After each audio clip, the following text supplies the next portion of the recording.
gente, e aí, animados para esse dia maravilhoso, de muito trabalho, mas de muita bênção que vem de Deus? É isso aí.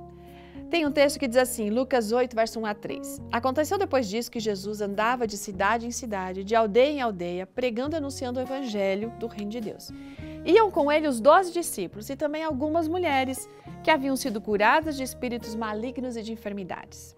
Maria, chamada Madalena, da qual saíram 7 demônios, Joana, mulher de Cusa, procurador de Herodes, Susana e muitas outras, as quais com seus bens ajudavam Jesus e seus discípulos. Essa história hoje que nós vamos aqui relatar, as considerações em relação a esse texto, foram encaminhadas pela Arnstein Bakken. E ela fica aqui pensando se a gente já parou para imaginar essas mulheres nesse contexto, o que elas faziam de verdade, qual era o trabalho delas.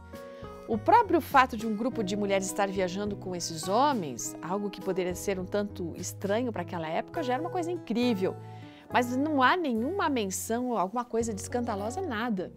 E por causa da cultura da época, a gente pode ficar imaginando como era difícil para as mulheres que seguiam e ouviam Jesus ir até ele ou aos discípulos com suas perguntas. Mas essas mulheres aqui, Maria, Joana, Susana e outras que ainda estavam por lá, eram mulheres que se tornavam mulheres acessíveis às outras. E então estas outras se aproximavam delas e perguntavam, e assim poderiam encontrar o que elas necessitavam, às vezes de ajuda, um conselho e tudo mais. Já que essas mulheres, né, que andavam com Jesus, a gente pode imaginar que elas ouviam frequentemente tudo aquilo que o Senhor falava e elas então poderiam responder as perguntas dessas outras. Elas não podiam pregar nas sinagogas, mas pregavam na sinagoga aberta. E à medida que elas iam se familiarizando com Jesus e os discípulos, talvez elas se tornassem mais ousadas, né? E elas começavam a fazer as suas próprias perguntas teológicas. Quantas histórias elas devem ter sido capazes de contar? Elas tinham visto os leprosos sendo curados, demônios sendo expulsos, mestres da lei e fariseus sendo repreendidos. Elas viram os pães e peixes sendo multiplicados. Mesmo que nem sempre elas estivessem com o grupo, elas ouviam sobre todos os eventos. Não é de ficar surpresa, e não deveríamos ficar surpresas, por exemplo, se essas mulheres levavam muitas pessoas até Jesus para receber cura e salvação.